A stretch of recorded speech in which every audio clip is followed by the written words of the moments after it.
יום אחד נסעתי בחדרה ופתאום ראיתי ברחובות אזור מגוריי ציורים יפים על גבי ארונות ברזל של בזק וחברת חשמל. זה בלט לעין והחלטתי לבדוק מקרוב מי עומד מאחורי זה, והנה התוצאה.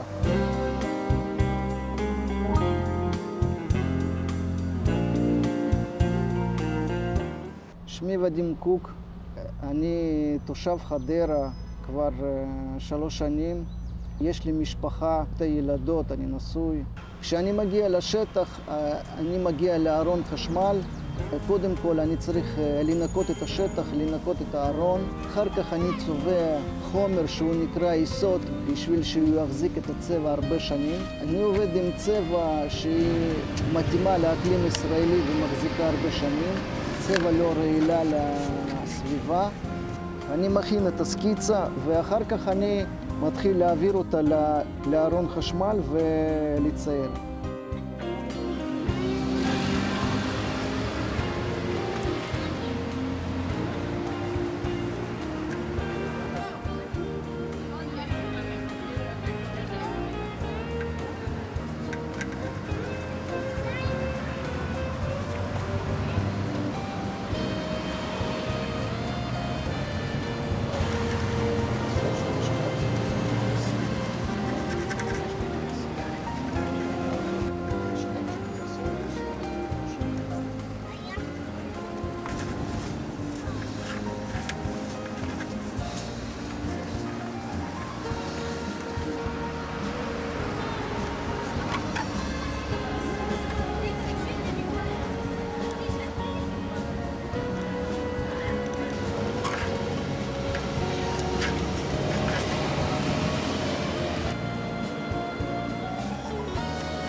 אני התחלתי לצייר כשהייתי ילד, והלכתי מגיל 6 ללמוד בבית ספר לציור. סיימתי מכללה לאומנות, ועכשיו אני הפכתי לאומן שעובד גם בנושא של ציורי קיר, גם מלמד ציור. וגם מצייר על בדים, הוא עושה תערוכות.